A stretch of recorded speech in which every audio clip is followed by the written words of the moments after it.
Imagine we planted a microphone in your house or your car, maybe your minivan, and we recorded your family's conversations. What would be the number one topic of conversation? If you're like most families, it would be logistics. Like your daughter wondering when you can take her to the art store, or your son wondering when his friend can come over and play basketball. Let me ask you this. What % of your conversations with your kids would mention God or your faith? What's your answer? Now let me ask you another question. How do you feel about your answer?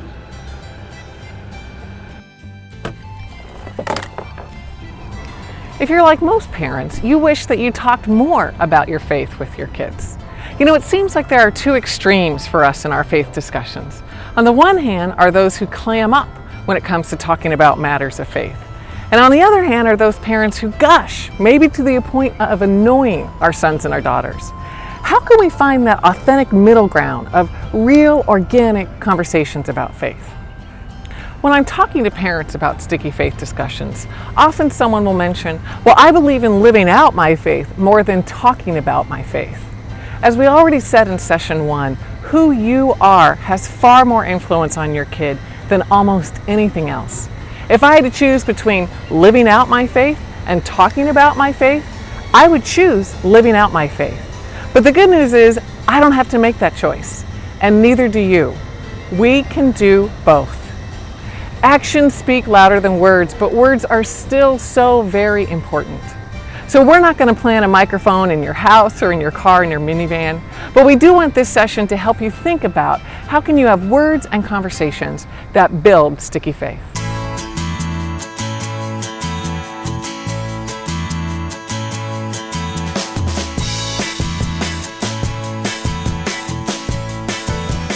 Those parents who do try to talk with their kids about faith tend to default to asking their kids questions. The parent ends up basically interviewing their son or daughter. They might ask, what did you talk about in church today? Or how was youth group? Or maybe, what did you think of the sermon? Depending on the personality and mood of your kid, responses usually range from grunts to the usual. That's not very satisfying for you or for your kid. When it comes to sticky faith, asking these questions can pay off, but as vital is that you also share about your own faith. In other words, don't just interview your kids. Discuss your own faith journey and all of its ups and downs also. And that includes talking about tricky subjects, like sex. 2 different studies indicate that the more important religion is to parents, the more difficult it is for those same parents to talk with their kids about sex. I find that incredibly ironic. We as followers of Christ should be at the front of the line to talk with our kids about sex. After all, we know that sex, when done right, is a fantastic gift from God. Another tough topic to discuss with our kids is doubt. We tend to assume that doubting our faith is wrong or even sinful, so we never talk about doubts with our kids. But at least in our study, students who felt the freedom and had opportunities to express their doubts tended to have more sticky faith. Doubt in and of itself isn't toxic. It's only when adults and kids don't express our doubts in a safe, loving environment that those doubts become toxic. No matter what the topic is, a good faith conversation doesn't equal convincing your kid that what you believe is best. This probably doesn't surprise you, but your children don't want you to try to convince them to agree with you. Not only don't they want it, they might reject you and your faith when you try. Building sticky faith means that we use any springboard available to dive into deeper conversations. A year ago, I met Eileen, a mother of 2 teenagers. Eileen connects with her son and daughter by staying nearby when her kids have the TV on. If her kids are watching TV without her, she usually works in her nearby home office. She keeps an ear tuned to words or phrases drifting from the TV room. When Eileen overhears a commercial or scene with sexual overtones, she'll ask questions like, what do you think that ad was trying to say? Or why do you think they are using women in bikinis to sell hamburgers? If her kids are watching a TV show with her, she's the one holding the remote. During or after scenes that show something sexual or related to drugs or alcohol or anything controversial, Eileen hits the pause button. She asks her kids questions and then often shares her own thoughts. In her efforts to build sticky faith, Eileen has found that TV can be a great conversation starter on all sorts of topics. She takes advantage of shows like The Apprentice and The Amazing Race to talk with her kids about ethics and character. She'll ask her kids, what should that person have done? I asked Eileen if her kids ever roll their eyes at her questions and commentary. She told me, sure, at times they do, but sometimes we get into good conversations, and every once in a while, they later parrot back to me something I've said. Like all parenting, I'm planting seeds. The effort, time, and thought we pour into conversations with our kids doesn't end when they graduate from high school. Recently, I spoke with Rowena, whose college freshman son lives on campus at a university 30 minutes from their house.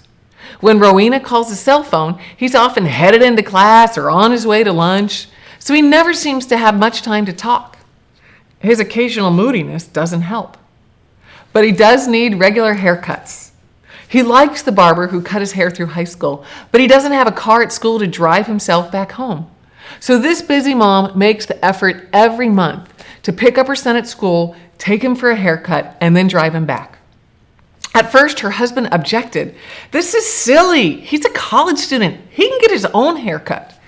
But then Rowena explained that it wasn't about the haircut. It was about the 30-minute car rides to and from the barber that they had together. Just the two of them. During those car rides, she gets the best glimpse of how her son is doing. For example, once he happened to mention that he had started attending a campus Bible study. He never would have mentioned that during their short phone calls, but the 30-minute car ride gives her son time to unpack his life. As parents, it's up to us to seize every opportunity possible to have honest conversations with our kids. My parents did a really good job of describing why they did their actions. So what they did, they said they held themselves accountable to God's standard in everything they did. So for instance, when they read the Bible, they said, it's important that I read the Bible because God calls us to stay near His Word. And this is something we need to do every day to stay connected, because the world is a place that doesn't have that. It's just not naturally connected with God, especially in our culture today. So they said, every morning, every day, you gotta have that time, the quiet time where you're by yourself, reading the Bible, praying, so it keeps you grounded and keeps you focused on that. So they said that's the reason why we do that, because we need to just stay focused on God and what He has for our life. The reason why I wanted to follow in my parents' footsteps was because it wasn't my parents' footsteps that I was following. It was the steps that I was following was God's footsteps. And so they always pointed me towards God. And so I wasn't following, all right, I'm going to follow what my parents do. What do my parents do? How do my parents live? It's how does God call me to live? And so that's what I think one thing that stuck with me. I went from home where it's like all nice, you're safe. Then you go to high school, you go to college, you're removed from that. So what standard do you live by? I don't really live by my parents' standard or how they've lived, because it's my life. So I got to call myself. They've called me, hey, live according to God. It's God's standard. And I've sort of developed my own faith to the point where I want to follow God in what I do. I would love to be the parents that my parents are to me.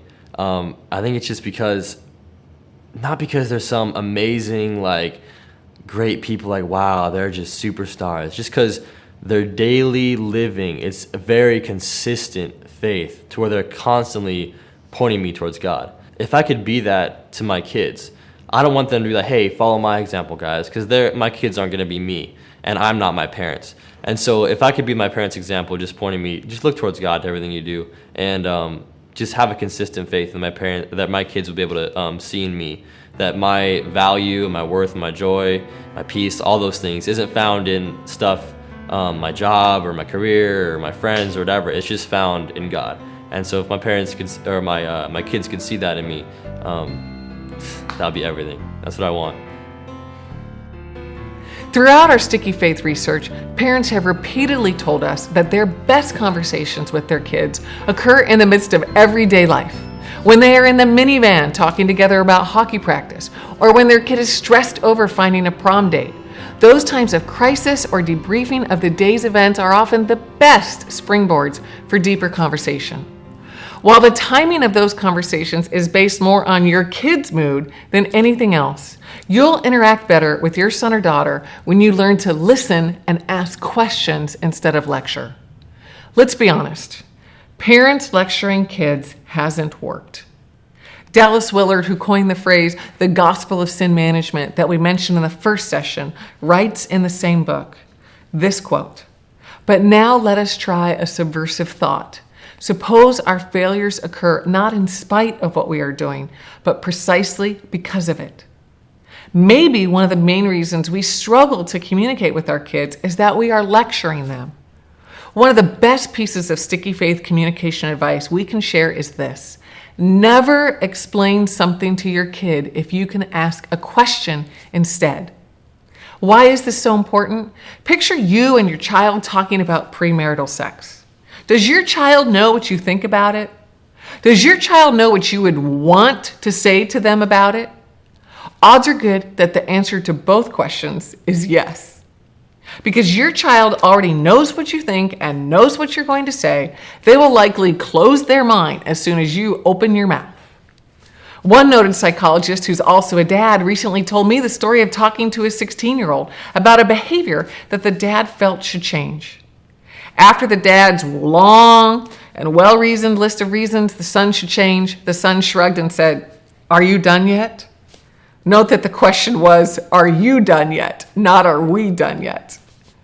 During the course of our meetings with parents nationwide, our team has been so impressed with their creativity in asking questions and creating space for meaningful conversation. We've noticed that when children are younger, scheduled dates are often quite effective. Your kids will look forward to knowing when they get to go miniature golfing or on a hike with you. As your kids get older, maybe around middle school, scheduled dates might seem less sincere. Your child might not appreciate it seeming like you had to schedule time with them to make it happen.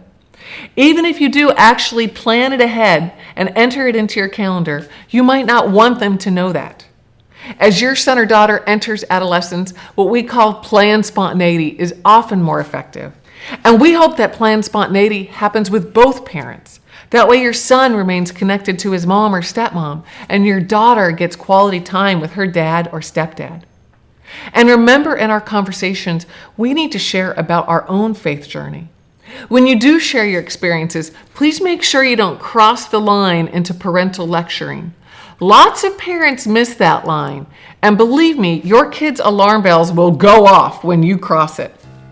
Through thick or thin or whatever, we're better together as a family unit, communicating and talking to one another. We're better together through talking because, again, we get a chance to exchange ideas. We want open and honest communication with one another. And so we started something very early on with the kids. I mean, they were barely talking, and we said, hey, be honest with us. Let's talk. Talk about your feelings. Let's talk together. My daughter really took it to heart because she's in acting right now, and she's talking all the time. But she not only talks, she writes. And she expresses herself. And I think that's one of the things we say, well, if you can't talk, then use your other skills. And her skill was writing. My son's skill was touch. But when we get together, the thing that we do is to talk so that we can communicate with one another. One of the things, too, that we did when they grew up and got older, I think my daughter was about 8 or 9 years old, we talked to her and my son and said, you know what? You're going to go through life, and life's a journey. And on this journey, there are going to be times where you're going to encounter trouble. And when you encounter trouble, you're going to have to decide at that point, do I tell the truth or do I tell a lie? We try to relate it biblically to them in terms of, hey, does God want you to lie and tell the truth and things? I said, so let me explain something that happened to me when I was a kid. I said, there were times where I didn't want to get in trouble and I didn't tell the truth. Hey, I may have gotten away with it, but I didn't feel good about it. So I said, we want you guys to feel good about yourself. So if you go through life and you encounter these problems, I can guarantee you this with us, that if you tell us the truth, you may get in trouble some of the time, but if you tell a lie and we find out about it, you're going to get in trouble all the time. Some of the biggest issues that I faced in life, and I went to my friends, they gave me the worst advice possible.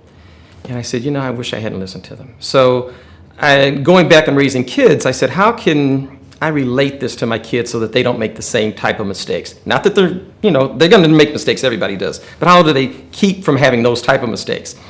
And I said, I want to make sure I tell them one thing. that if you encounter these troubles, then the worst people to go to are your friends, because usually they know less than you do. The other part is that they don't always have your best interests at heart. So the thing that you want to do is that if you encounter something like that, come talk to me, your mom, talk to your brother or sister, your grandparents, a trusted advisor, an adult, a Sunday school teacher, somebody like that. So that's one thing that they've taken to heart, and to this day they still do that. They come to us and talk to us. And again, not always that they can come to us, but during those times where they can't, they come to us and say, I want to go talk to somebody else about this. And we're comfortable with that. An analogy we like to use in our household is this. Said, I know that fire burns. I know it burns because I put my hand in it.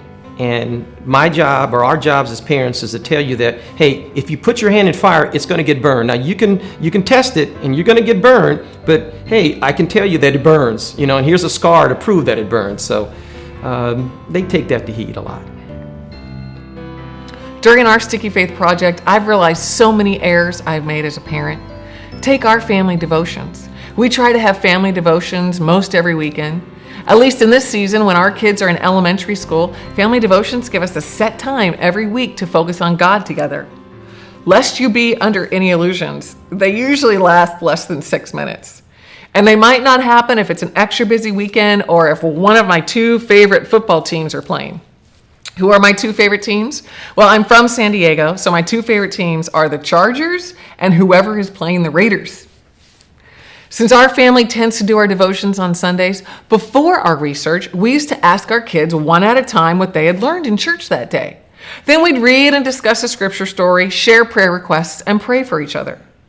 Where did we go wrong? Dave and I never shared with our kids what we had learned in church.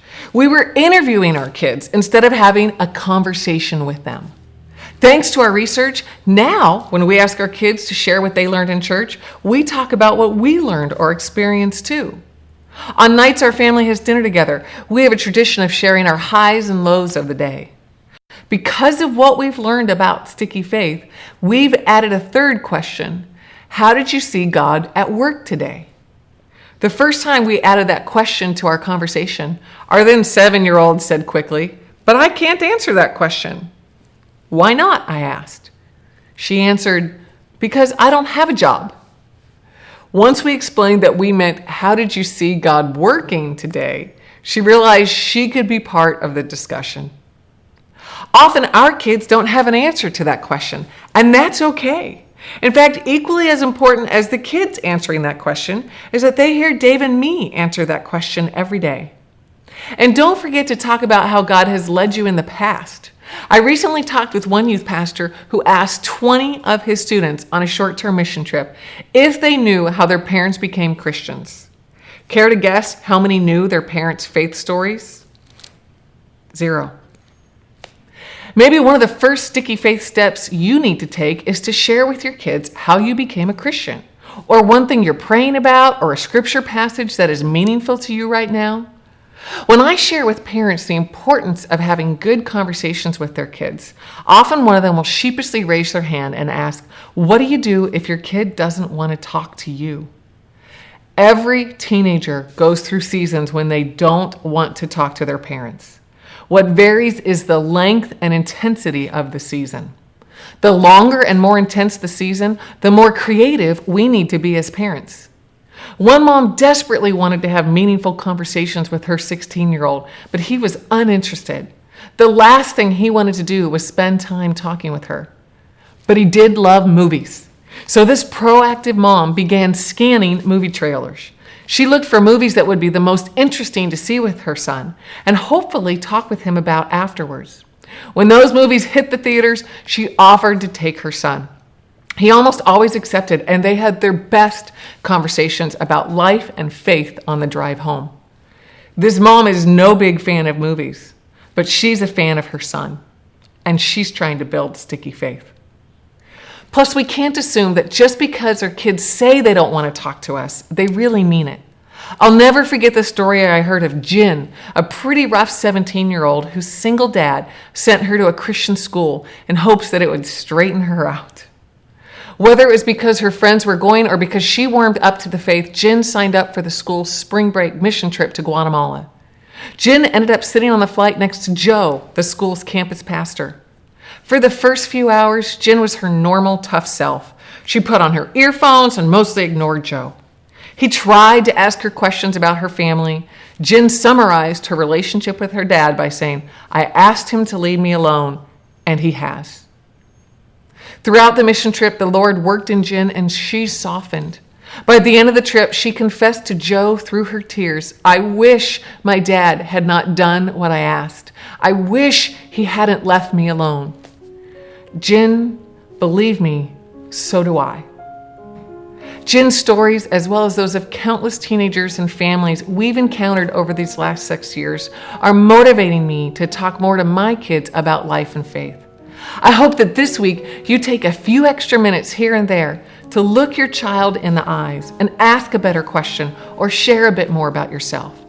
We're seeing that sticky faith families are those in which kids and parents share their life and faith journeys with each other.